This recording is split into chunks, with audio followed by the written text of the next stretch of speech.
What's up, everybody? It's Matt Johnson. We are back with another episode of the Real Estate Uncensored podcast. This is the place where you get actionable ideas, insight, and inspiration to turn your real estate career into a life of freedom. And we have an epic guest with us today. Jeff Latham is back. He had an awesome episode with him, but it's been quite a while since he's been back, so he can share what he's been up to, which includes everything from climbing mountains to investing in property and continuing to grow his real estate business. And we'll talk about how he's doing that.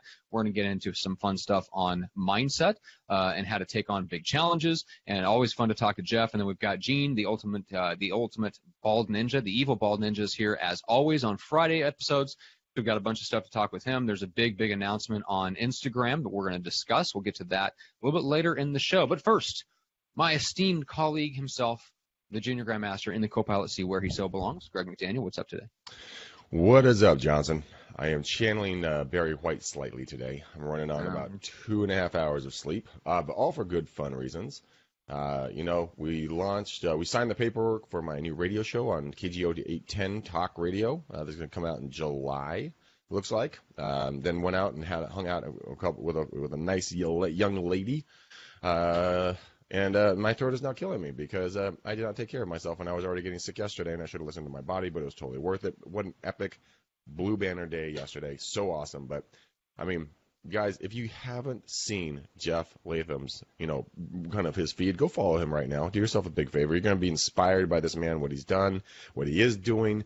I've already threatened him that I'm going to knock on his door very, very vigorously at 2 o'clock in the morning and demand a boat ride on his new boat because I love boats. And so, Jeff, here I come, buddy. There's your knock, buddy. But I'm really pumped to have you, bro. I mean, you just got off a freaking mountain. You just climbed a freaking mountain with a crew of people, and you're just transforming yourself in really cool ways, and I cannot wait for you to share all your wisdom. So, dude, welcome, man. I'm glad to have you back.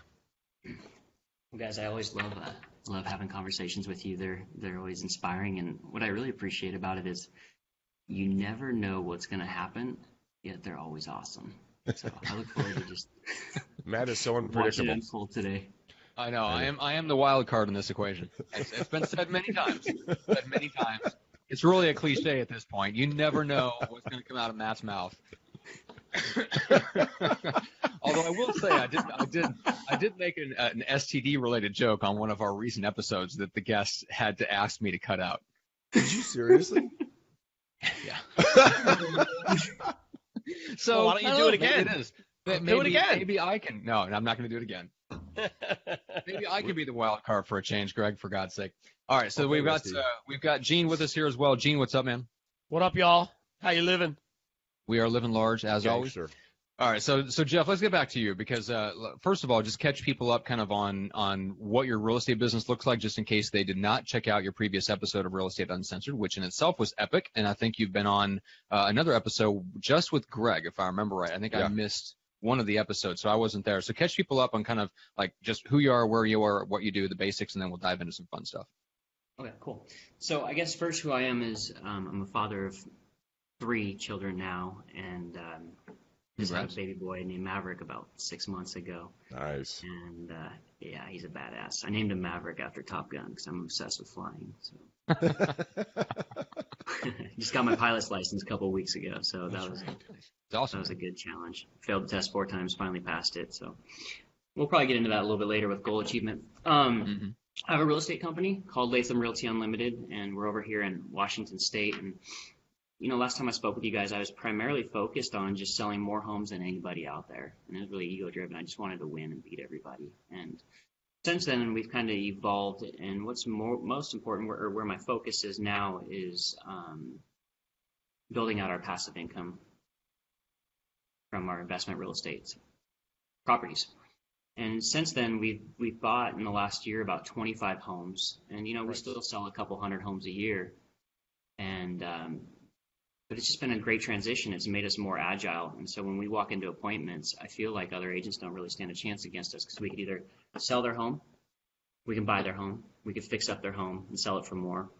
And we just got a bunch of options. So we've shifted more into the investment realm, which has also helped us in this inventory deficient market create more listings and opportunities on the homes we don't buy and the ones we do buy. So it's been pretty cool. Very cool. Okay.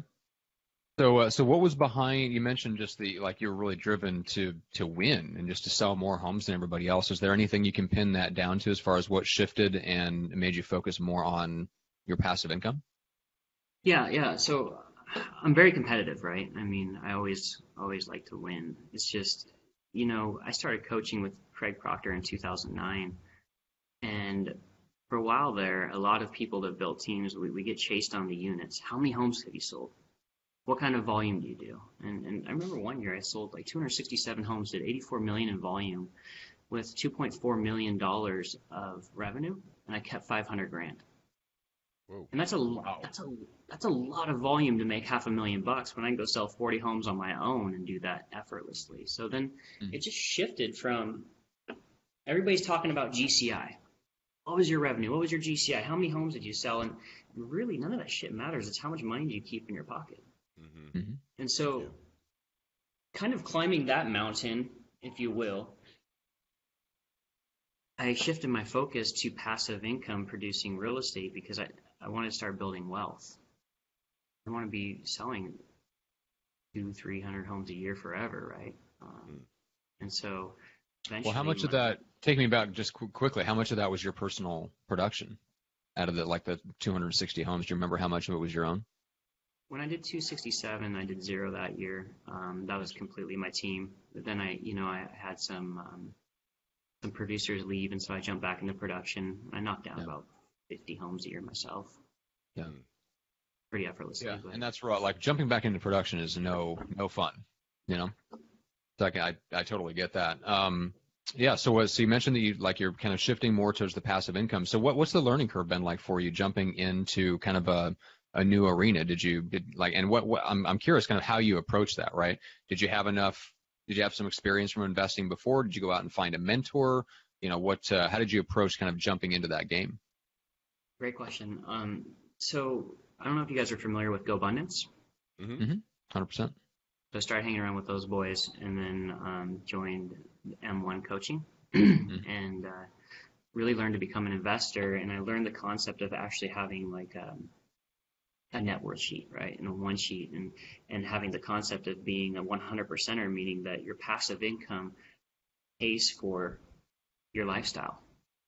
And I didn't have that before. So it's that whole adage, what you focus on expands. So started focusing on buying real estate. And we bought a bunch of properties.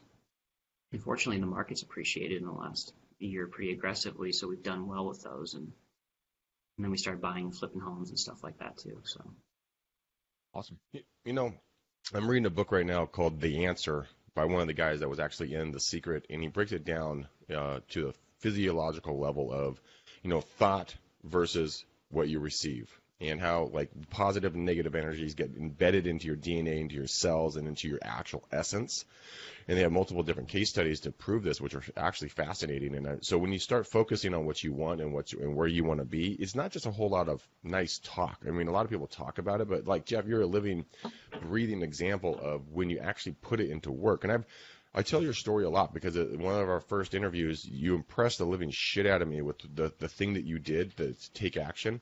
And it was simple as this. I mean, I remember you doing this analogy as clear as day. You just took a piece of paper like this. And you said, if you want something and you're on the far upper corner here and you want to get down and you're here in the far bottom corner, well, the fastest way to get there is to get the two pieces to touch together, right, in the shortest amount of time. So something that you did, which I'm still a pussy that I haven't done it yet, damn it. I need to do it. But it's you set every hour on the hour, you set an alarm on your phone, if I remember this correctly, and you'd go over your goals and everything else every hour on the hour, and all of a sudden things, boom, were manifested. It's because you put your subconscious into action versus your conscious, and you're able to realize your goals. I mean, is that something you're still putting into action today? Is that something you're still doing? Yeah. Thank you for that reminder.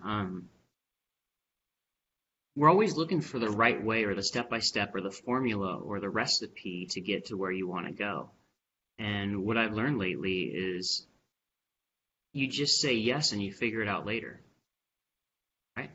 And so when you focus on whatever that is that you want and pay attention to it and have a strategic ignorance to the horseshit that doesn't serve you, you're going to get to where you want to go. And strategic ignorance. I love it. Right. That's really Yeah. good. Yeah. Yeah. So, I mean, think about it. Like, look at where you guys are, right? Did you guys have a step-by-step plan to have this badass podcast and business, or did it just kind of manifest through your thoughts? Everything starts in your thoughts and your beliefs, and your thoughts are causative. It actually, you create it. It's crazy if you really think about how simple this is whatever it is you want, you just create it in your mind, and then it unfolds perfectly. Mm-hmm. It's, like you said, it's so simple. That's why people don't do it, because it's so simple.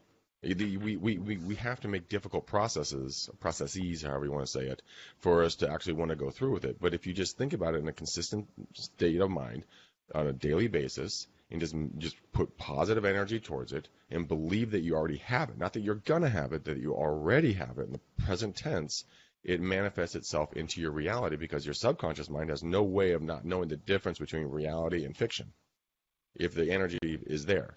I mean, like the radio show that I just signed a contract for yesterday. It's the biggest station in Northern California. And that's something I've been saying for 3 years, that I want an award-winning, chart-topping, break out of the success podcast, radio show, and TV show. I got 2 of the 3. Guess what? Number 3 is coming its way. You never know, right? But it's just by thinking about it. That crazy. It's that simple. I think the most difficult part of life is realizing how easy it is.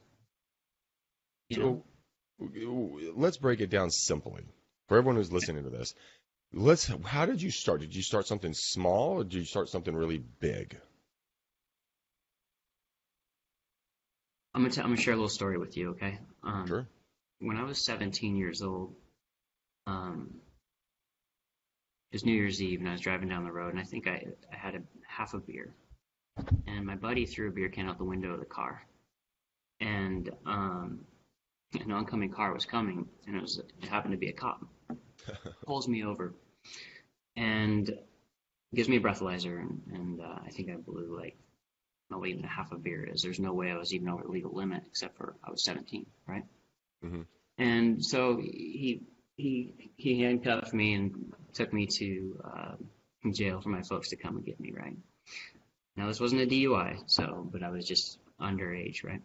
But one thing he asked me when he was searching me, he says, "Do you have any weapons or paraphernalia or anything on you that I should know about?" And I said, "Yeah, I've got big fucking balls." Well, then he didn't think it was very funny. And so he took me in and he told my parents about that. And so my parents, at the time were probably not impressed, but they bring it up to me. But if you think about this, guys, like, that was a defining moment in my life that I didn't think about until now. That's a reflection of the goals I set and the things I do.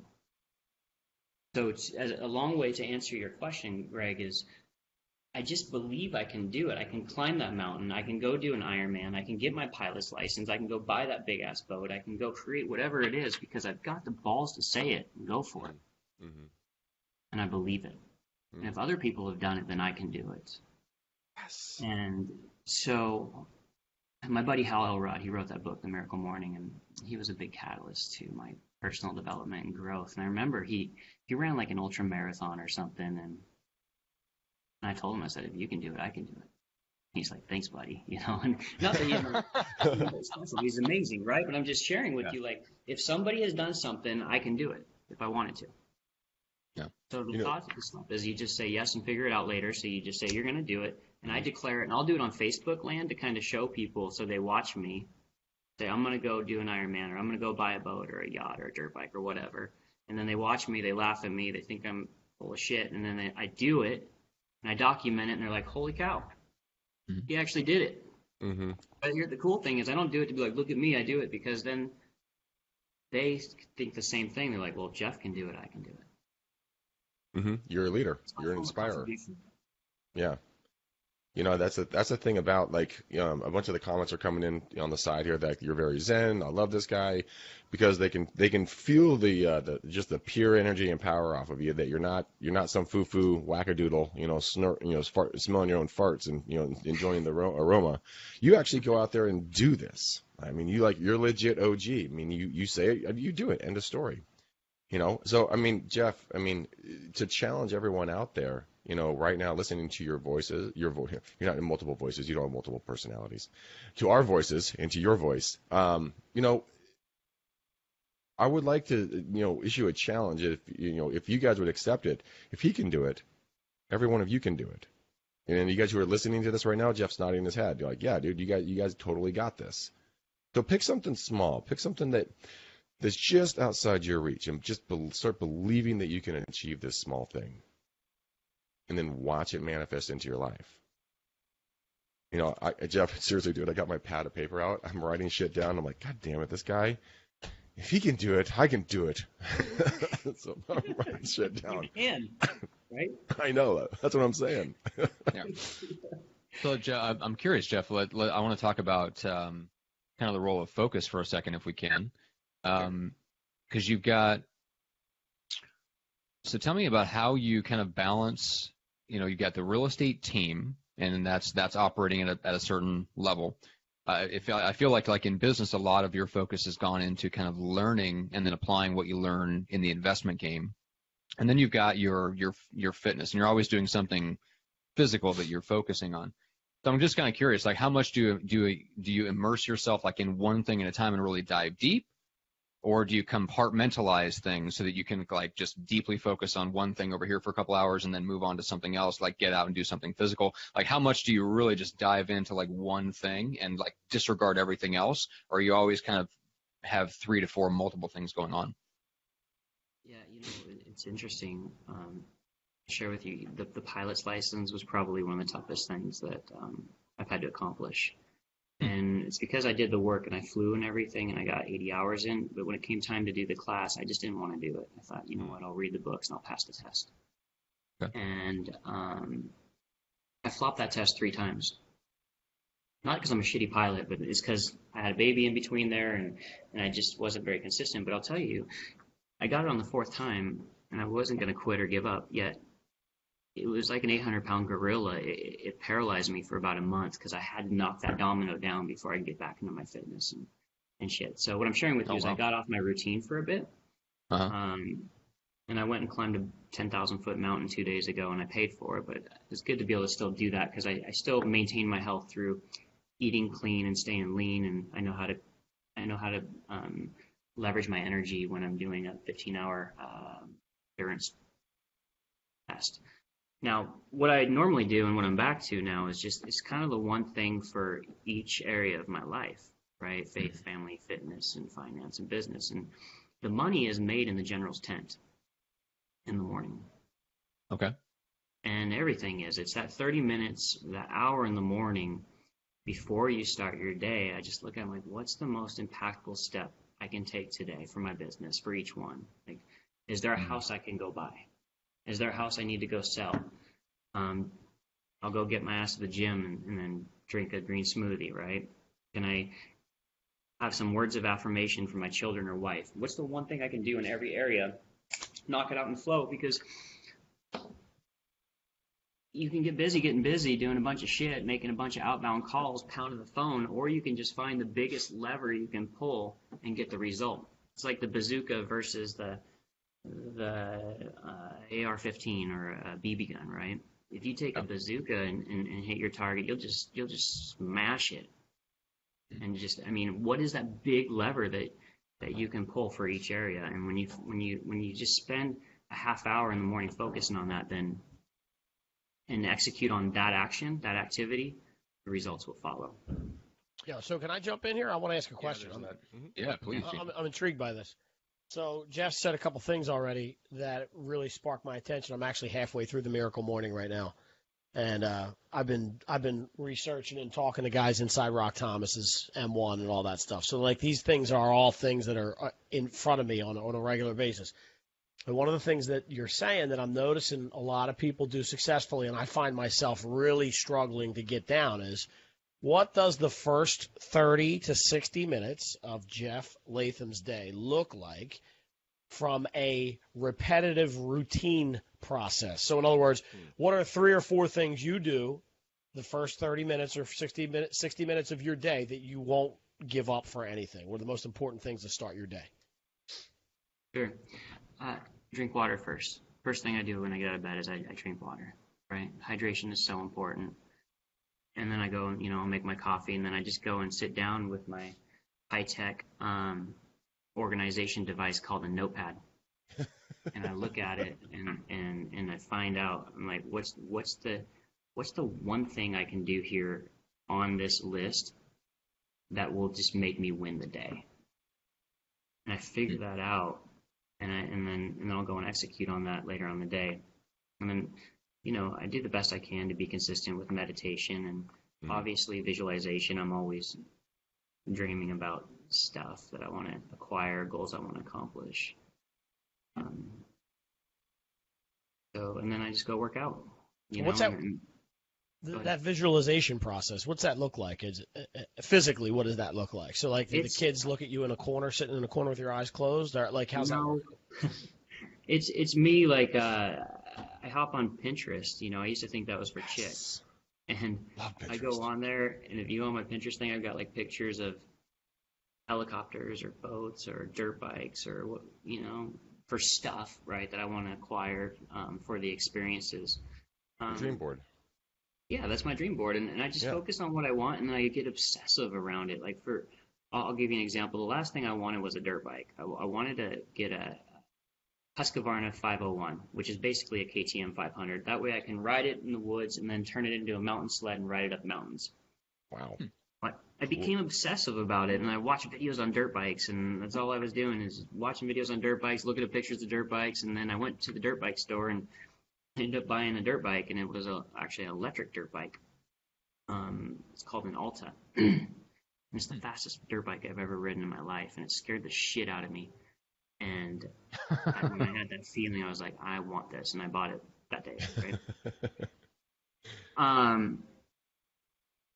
But what I'm sharing with you is, it's the feeling. The reason I acquire the stuff I do is it causes me to work, but it's the feeling, the excitement that we're always chasing. And I think I get pretty stoned when I go and scare myself on a dirt bike. You get high and it releases the endorphins and the serotonin and all the dopamine and stuff like that. And sorry, I got sidetracked here, but basically I just figure out what I want, and then I get obsessive about it, and I look at it, and I stare at it, and it's always in my crosshairs, and I go knock it down. No, I don't. You didn't go sideways on that at all, man. You went deep on that. And I think I love where you went with it, because a lot of people, myself included, sometimes. I mean, I have my dream board up on Pinterest as well. It's a public board. I post, hot chicks. I post cars, boats, houses, the whole thing. I'm a typical dude. But the part that I liked about what you just said, it wasn't a 10,000-foot view of everything that I want. You become obsessive about one thing, and you go after it 1,000%. That's the distinguishing difference. You're not looking at everything. You're looking at one thing, and then you channel that energy towards it. You achieve it. You're like, okay, check mark that off. I did it. Now, what's my next conquest? Yeah, but I want to stop there, because Veronica, she's watching, has a great question. Do you feel fulfilled when you reach a goal, or do you continuously search for more? So, Jeff, I'm going to clarify that question a little bit. How do you feel when you achieve, setting aside like the physical endorphin stuff of actually riding the bike that you build, when you get home and like there's no physical high involved? Let's say it's a goal that you've achieved that's more of a mental goal. You acquired a property, right? There's not a whole lot of like physical endorphins involved unless you're actually setting foot in the property, right? So you sign the paperwork, right? So what does that feel like to you, and how do you celebrate that success in a way that makes it more real, right? So that you like give yourself a chance to feel the fulfillment of hitting that goal. So you're not always going, check that off, now let's go on to the next thing. You never let yourself feel it. How do you make sure that you feel some of those intangible goals? Good question. One of my mentors told me, he says, you got to be satisfied with where you're at, yet hungry for more. Yeah. And when I'm spending time and really in my mind and really figuring out what it is I want, I love to play. I'm like a big child, right? And so going out on the boat and spending time with my friends and family and having those experiences, riding my dirt bike and just cracking that throttle and scaring the shit out of myself, it's so fun. And I know, like, when I was young, my parents, my dad specifically, would always take me to the park. And I thought it was just to kind of stare at all the hot moms and stuff because he's a dude. That's what guys do. But he's married happily. My mom's amazing, But anyway, I digress there. So, but what happened is once I had children of my own, I see the joy in them playing.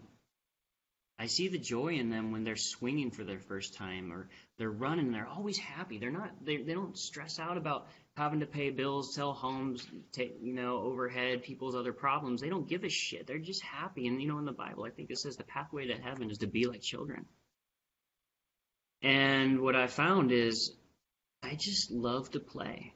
And when I'm playing, it's so fun. And so that answers your question. I get fulfilled because it's a form of play. It makes me feel young again when I'm on that dirt bike or flying or hiking or climbing a mountain or whatever. But there's always more. There's no end to better. I haven't found it yet. I like that. I think there's so many people out there, and we're definitely one of them. Like Gene and Greg, you can relate to this. It's definitely not the hunger for more. We don't lack in hunger for more. It's the celebrating success along the way. I think that is challenging. And Greg, you're not so much as bad at it as I am. But that's definitely one of the things that I've noticed as a weakness in me is just, do I allow myself to celebrate the successes that are the milestones along the way to getting the bigger things that I want? Because one of my mentors pointed out that every success that isn't celebrated is vastly less likely to occur the next time around. I'm like, when he said that, I'm like, it just completely floored me. I'm like, holy cow. Like, in my push to, I guess, keep pushing myself, right? In thinking that I needed to keep pushing myself just to continue to be driven, to make sure that I was, continually achieving. Like, I wasn't allowing myself to even stop to celebrate the wins. Like Greg said, it wasn't just to like check the box and then relax and enjoy it. It was like check the box and then like I sometimes just skip checking the box. Like I was so moving on so fast to the next thing that was on the list. And I wasn't realizing that I was shortchanging myself. Let's put it that way. Like, I wasn't allowing myself to even step back. Like you said, Jeff, like, get in and mentally play and allow yourself to like enjoy the feeling of success along the way, because that's the fuel for the next round of goals. And I think that's what you're probably a lot better at least than I am, and maybe a lot of people that are watching or listening, is finding those things along the way. You can set the goal and you get such like a visceral childlike enjoyment out of it that it's like it just fuels your tank back up. And now that's the fuel that you run on for the next goal, the ultra marathon, the next hike up the next mountain. It's the last mountain and the enjoyment of coming down from that last mountain that's the fuel for the next one. Does that resonate? Yes. And also it's the journey along the way. It's fun. Like I think part of the success, or part of the goal achievement is who you get to become along the way, right? But I'll share with you one other thing that kind of shows up is I document what we do, and Facebook and stuff. And one time I was on my back porch journaling about goal achievement, about homes that we're buying and stuff like that. And I was also journaling about contribution. And I got this message that came across Facebook Messenger as I'm journaling. And she says, her name was Allison. I've never met her. She says, I don't know why you post what you post or you do what you do, but because of your posts, I've been following you, and I decided I'm buying my third rental home right now. And I just want to say thank you. Awesome. Keep it up. And I started crying, because it was so like rewarding, that people are making choices. So when I do this shit, when I'm like hiking a mountain or pounding the pavement and running a marathon or whatever, the consequences, helping other people, the consequences are other people reaching out and being inspired because of your example. And it's just so damn rewarding. Yeah. Puts fuel back into the tank. I guess it's my form of contribution. Right. Just like you do contribution, when I do my daily calls, outbound prospecting calls, there are days I don't want to do it. There's days you didn't want to do what you're doing, but you kept, doing it. You kept pounding the pavement, kept staying true to what you said you were going to do. And I've had people reach out and say, hey, thanks for this, that, or another thing. This is my result. And it's the most incredibly touching, humbling, and inspiring thing on planet Earth. It's better than gold. It's better than any form of payment on planet Earth. It says know that someone else bettered themselves just because you did what you said you were going to do. Right. Yeah. And it's just insane. We all wield. I was listening to this thing this morning. We all wield the greatest power on earth, and it's the power of word. And you can destroy someone, or you can build them up depending on the word you say to them. The story that was being told to me was this kid was going through college, and he just wanted his dad's approval. And he got straight A's in his first semester. Called his dad. Hey, Dad, I got straight A's. The long silence in the phone, and the dad goes, hey, son, I can't talk right now. I'm busy. The phrase "I'm busy" sent this kid into a tailspin. He went from a straight-A student to a full-time drinker and drug addict. He eventually got into the hospital because he OD'd, and he died on the operating table. The power of that word could have changed that kid's life. I'm proud of you, son, versus I'm busy. And so I think what you're doing out there in the world is you're the I'm proud of you, son version of that story. You're the version of light. You're the version of future. And the people that follow you and listen to you are going to be the ones that are going to thrive. I mean, you can't see this. Literally, I'm taking notes on double sides of my pieces of paper of shit I need to get in order. Because, like you said in the movie The Edge, the greatest phrase ever, if one man can do it, another can do it. Very similar to your phrase. And it's something I've kept with me forever. Yeah, thank you for that feedback. I love it. One thing I want to share with you guys, I think I found out the secret to life, or the hack, Awesome. And it's crazy because Tony Robbins talks about this, like the 6 human needs, right? There's certainty. If you picture a bullseye, on the outside you have certainty, on the inside you have certain significance. Inside of that you have uncertainty, and inside that you have love and connection, and inside that you have growth, and then inside that you have contribution, right? And a lot of people focus on certainty and significance, but when you focus on growth and contribution and love, all those other needs get met. And what I mean by that is now when I go into listing appointments or homes to buy, I go there and I connect with people. I find out what's important to them, and I say, they tell me what they want, and most of them want certainty. They want me to just buy their home so they can go buy their new home. But what I do is I can actually feel them. Like I can feel their soul. And I connect with them, and then I come up with a solution. I say, look, I could buy your home here. I can sell your home here, whatever it may be for them. I'm not using NLP. I don't have my 15-point PowerPoint presentation anymore. I don't have no scripting or anything. I just connect with these people, and they feel safe around me. And I just love on them. And as weird as this sounds, guys, like I share with them what I do, and then I just step back, and there's an energetic exchange there where they feel safe, and they're like, we want to work with you. And it's amazing, like, because we're taught, pound the phones, grind, call, use your scripts, use your presentation, use these words to get them to say yes. When really, if you just connect with people and they know you care and give a shit about them, business becomes friction free. It does, man. Our friend Gail, who's watching right now, what's up, #BFF. She does send it out cards, and when I first got in, she got me into it, and I thought I was kind of foo-foo and weird, and I'm like, okay, this is stupid. I sent a card. Who sends a fucking card to people? Then I started listening to her, and I started making these very personal. I started putting photos of them on it. I started really making it something just about them. And like you said, once you make a connection with somebody, it's more powerful than anything else on planet Earth, because I have people, when I call them back because I sent them something nice just for them, just because, they keep this stuff in their living rooms. They keep it next to their rocking chairs. They keep it somewhere visible because it made an energetic impact on them in a positive way. that a prospecting call or a door knock or a postcard could never do. And I think you and my dad were separated at birth. Because I was actually just thinking that, Greg, when you're talking about the listing appointment.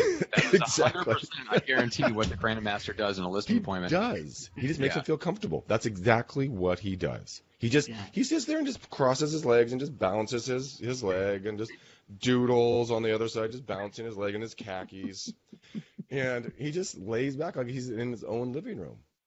And that's, I think, you're probably not doing that same thing, but you're doing your version of.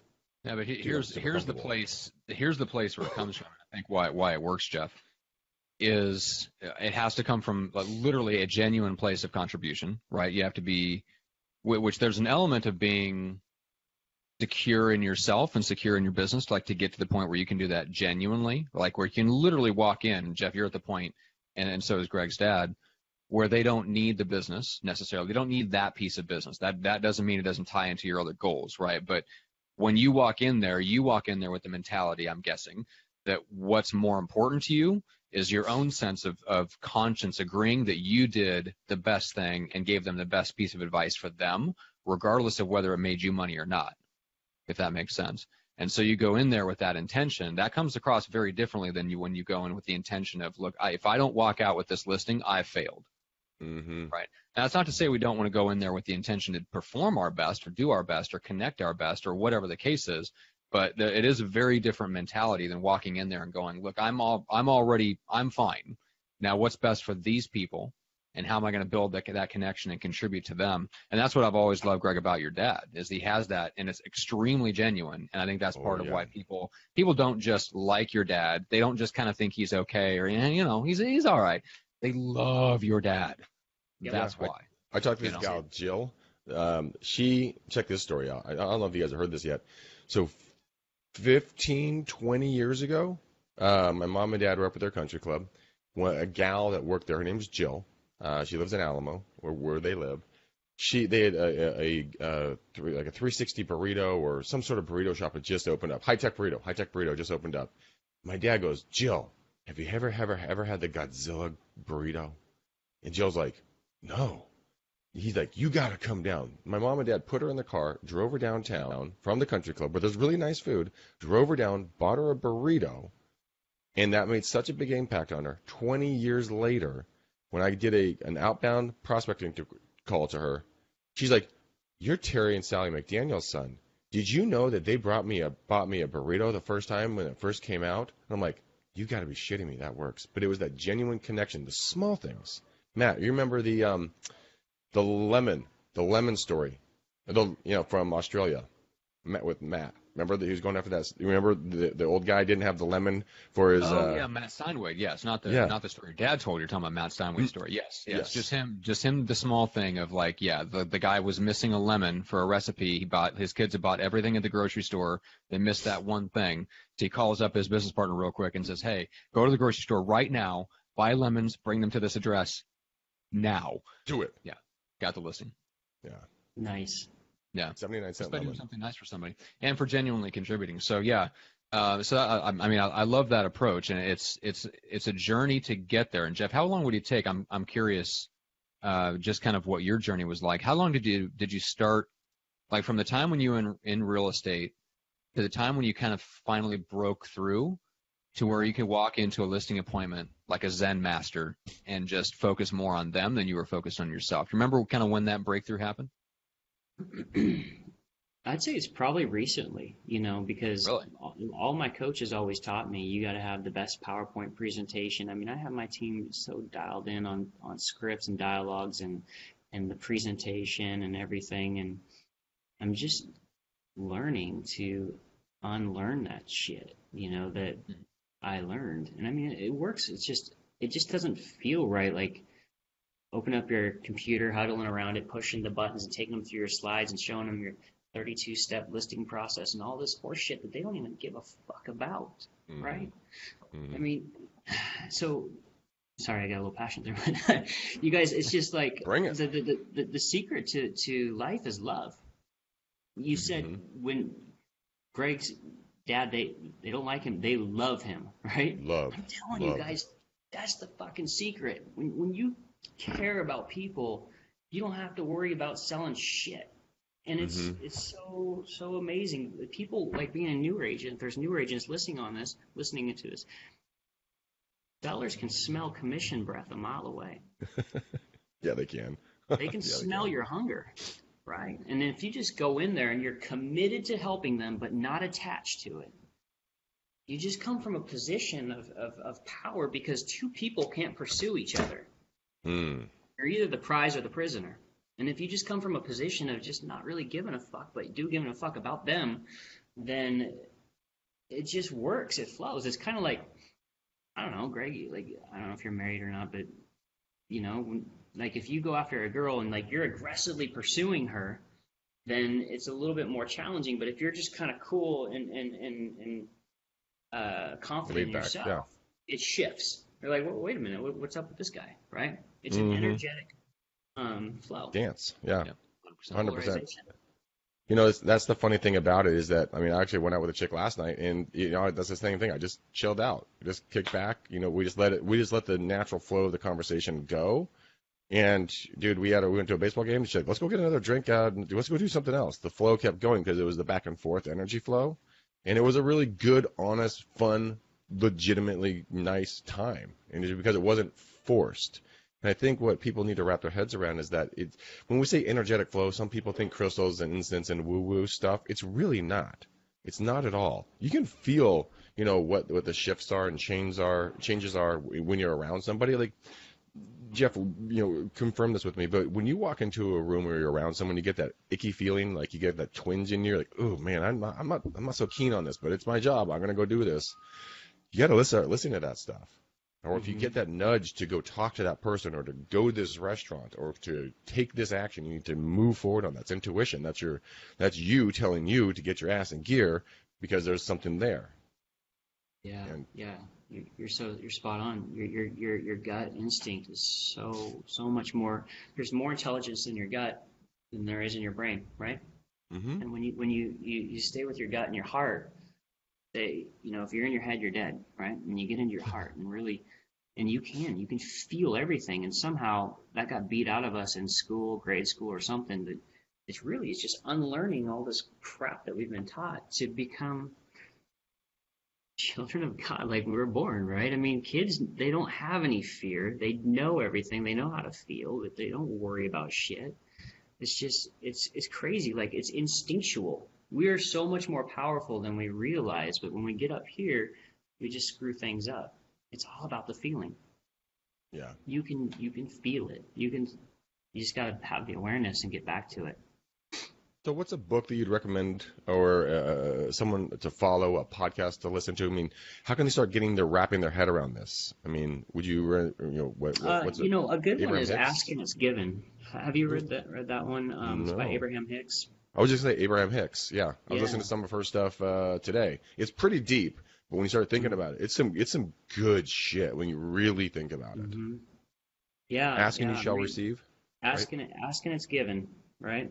And they wrote Law of Attraction, and there's 3 books called the Book of Sarah. I'm reading to my little girls because, you know, I intend to keep them with their superpower. But really, the Abraham Hicks stuff is dialed in, and it's all about everything we do is for the feeling, and you feel first. When you carry the feeling, it pulls you everything that you desire, right? And when you just focus on the feeling, life just becomes so easy. That's the hack. But that's the hardest thing, though. People don't know how to focus on the feeling. That they don't know that they can do it. So, I mean, break that down. How do you focus on a feeling? How do you find the feeling? Then how do you focus on it? Is there steps? Is there a procedure? I mean, how do you do that? Yeah. So, I mean, for example, you can't feel good and shitty at the same time. You can't feel wealthy and poor at the same time. You can't feel fit and fat at the same time, right? And so it's really a choice that you get to have. And so when you focus on what it is you want and what it is that's serving you and pay attention to only that, and back to the strategic ignorance, you have a strategic ignorance of the shit that doesn't serve you. then you'll just get more of what you focus on. Because when you think about good things, like, I mean, Greg, what's like an amazing moment that you could think of that will just light you up? Yesterday, man, signing that paper, watching something that I have been envisioning for 4 years, literally sitting at lunch, watching it come to life as my co-host, she signs the paper. We commit $150,000 to this thing for the next 12 months with sponsors paying it, and my dream comes true. I mean, I just sat on cloud nine all day. I mean, a bird could have shit on my head, and I would have been, thank you, sir, may I have another? I do not care. Well, I was in a euphoric state. Yeah. Well, here's the cool thing is you can pull that back up anytime by just refocusing on that moment again, right? I know exactly how I was feeling. I know exactly where it was. I mean, I know exactly what I just ate, a risotto. We had a white wine. You know, it was phenomenal. The breeze was coming in through the windows. It was a beautiful sunny day. It was a Basque restaurant, you know, in the financial district. I know exactly where I was. I was facing the windows. Oh, I actually got to see one of my old college friends. She was in the restaurant. She came over and said hi to me. It happened to me twice in the city yesterday, dude. One from a college friend, and then one from my sister's friend from high school. Like, you know, the girl I was out with, another guy walked up to me in this bar at like 1 o'clock in the morning, like, McDaniel? I'm like, what the shit? I mean, but just cool things are happening. Like, it's like the best credibility you can get. For every day, you should just start paying people to come up and recognize you. Yeah, exactly. Yeah, right. But see, the thing is, I was in state though. I was in straight flow. Yeah. And, you know, one of the things, if any of you guys go to my Facebook page and play with this little thing I posted, it's this little app thing, and you can snap little screenshots, and it's the IMs. You guys can see that? And so I snapped as many as I could. So I snapped, I am motivated, I'm wealthy, I'm beautiful, I'm enough, I'm prosperous, I'm unstoppable, I'm a money magnet, I'm cherished, I'm a masterpiece, I'm seeing past the BS, I'm a highest self, I'm sexy.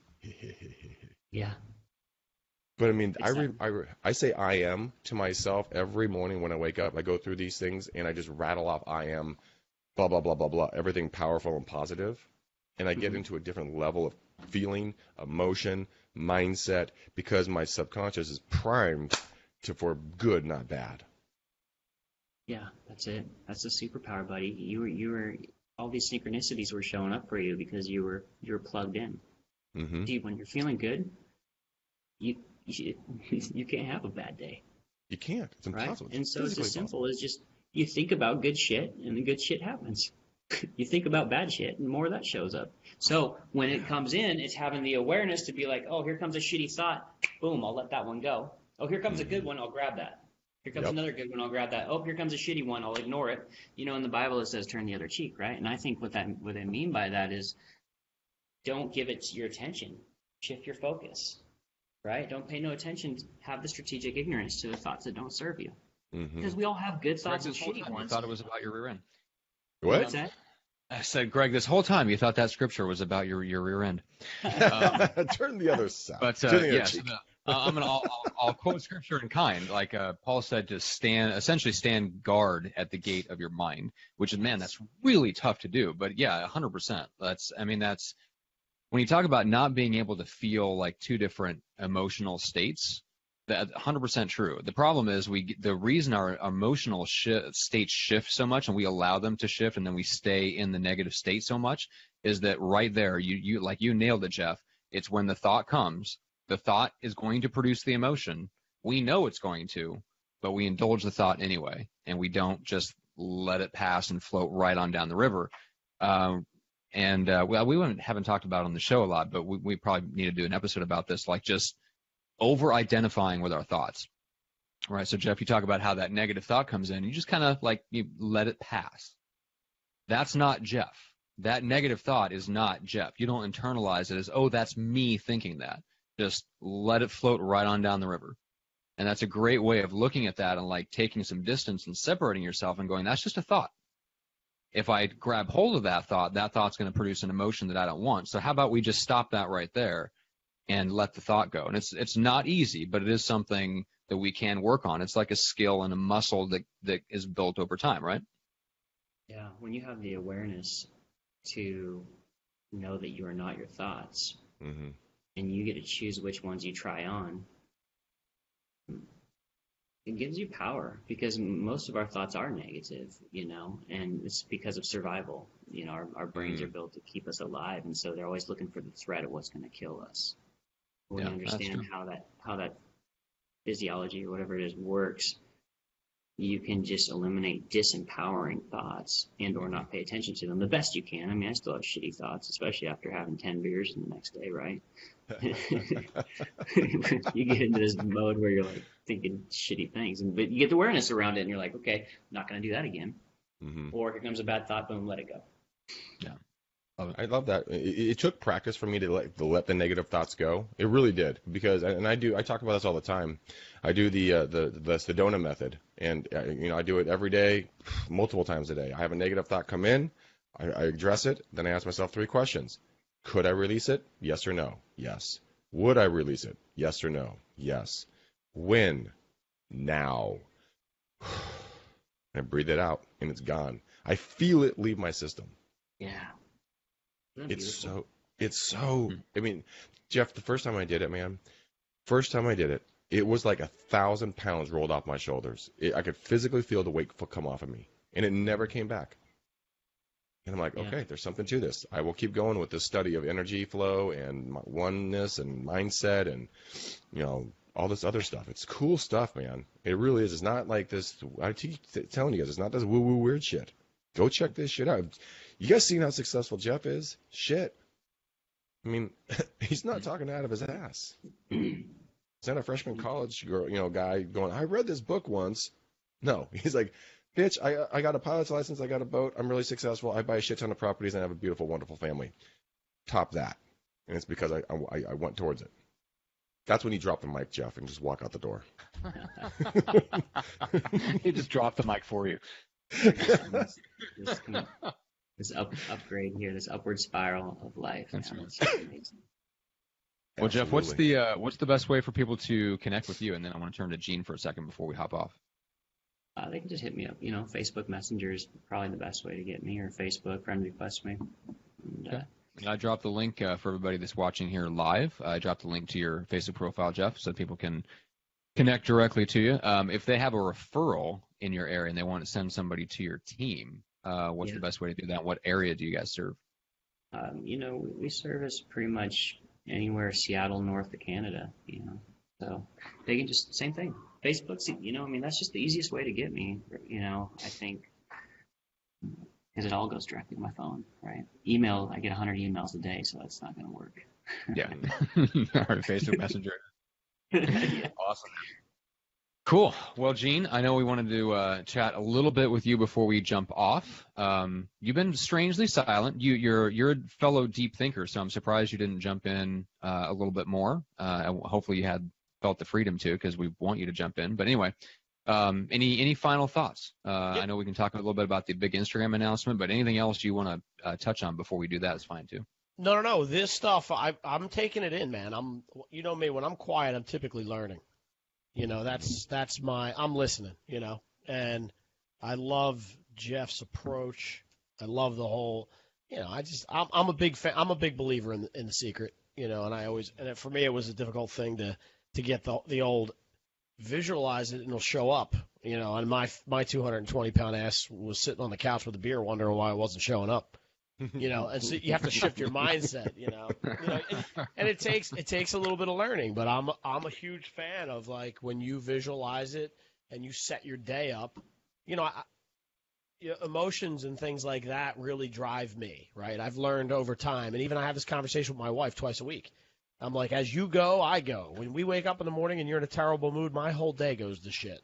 Like, that's just how my aura works. And when her and I are back to back in the foxhole, I feel like I can conquer the world, and that's my girls and all that stuff all play into that. But no, I love this stuff. I mean, there's no secret that the people that are the most successful have routines and they believe in stuff like this. I mean, I know for a fact that I have friends that would watch this podcast and go, that's a bunch of hocus pocus. And I'm like, okay. And so you're out of work and you don't know what to do with yourself. Feel free to step back into your 1983 Toyota Corolla and go back to your apartment. So listen, I'm just listening to another man's take on this, and I'm just learning, man. And I actually went over and friended him, and we have a lot of friends in common from the East Coast, and I'd love to talk to him about that down the road. Well, speaking of that, Gene, to top off the show, I have a very important East Coast related question for you. But before we do, tell us about. I know what you're going to say. Tell us about the big Instagram news before we get excited. to that question. I'm excited about the question. So Instagram TV. No, you're not. He said no. Oh boy. Instagram TV. They just came out 2 days ago and announced that they just launched a new platform. Not really a new platform. It's integrated into your Instagram, but now they're allowing content creators to upload videos in the vertical format. So this changes my presentation a little bit. What they're saying is the Instagram TV is going to basically be the new YouTube. So content creators are going to be able to create shows. And if you know anything about Instagram, you can upload right now videos up to about a minute. The Instagram TV will allow you up to an hour. So you can create content. And what they're saying is it's in the vertical format, so you can watch it in all its glory the way that your phone is designed to have it, which is vertical. So it's interesting, and right now I would say it's still new. I was playing around with it this morning a little bit, and it's pretty easy to get into and pretty easy to use. There's already content flowing. Gary V's got stuff. There's some realtors from my local area that are on there with the show. So check that out. And I don't know what's going to happen yet, but I'm sure that they're trying to squash Snapchat, and I think they're now taking a run at YouTube. And who knows? Who knows what it's going to be? But it's something interesting, I thought, and I'm looking forward to seeing how it evolves. Oh, dude, I just found it. I was wondering what that little red TV thing was. So I saw the format change. I'm like, what is this? Yeah, now I know. Cool? Yeah. That's way cool, man. Mm-hmm. And you get notifications, too. So, if I'm following you, it'll say, Greg McDaniel started a live, or just dropped a new show. I get a thing across the top bar, and I can click it, and it'll take me to your stuff. Yeah, I haven't noticed that just since yesterday. We are going to have to start putting uploading our stuff to Instagram now. Cool. That's right. All right, Gene. Okay, final question, and then we'll shut things down.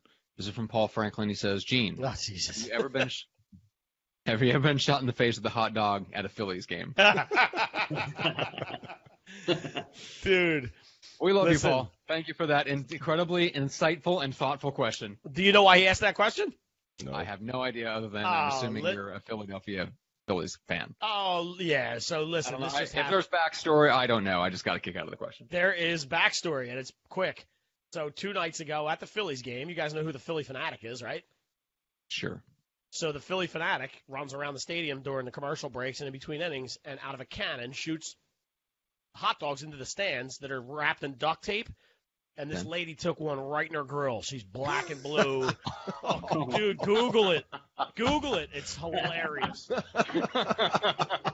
Yeah, so that's what. So Paul is keeping up on Philly sports scenes. So the answer to that, Paul, is no, brother. My hands are way too quick for that. Okay. Good.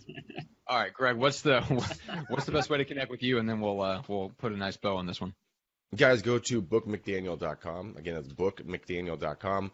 That's where you guys can go and book 30 minutes with me let's talk about EXP. Let's talk about expanding your brand, expanding your wealth. Let's talk about expanding your mindset. Let's get you connected to all the people that we have on the back end that will help you grow your businesses ultimately down the road.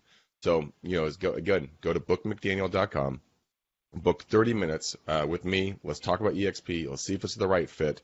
If it is, great. If not, then cool, man. I still love you. We're still going to hang out and shit. But if it is, I would love to see you grow with our team. Anyways, that's how you do it. And if you want to talk to Matt, go to Book of Big Johnson, and you'll get a lovely 60 minutes with him. None of those things are true. No. Literally none of those things you just said are true. Anyway, all right, guys. Thanks for subscribing. Thanks for sharing the show. We appreciate it. If you enjoyed the episode, make sure to go leave us a rating, a 5-star rating on iTunes, and call out Jeff publicly. Thank him for coming on the show and paying it forward. This has been an awesome episode. We always love having him on the show. I'm going to go back actually and listen to Jeff's original episode because now we talked about some really cool things, and this refreshed my memory of that, and I'm going to go back and listen to that.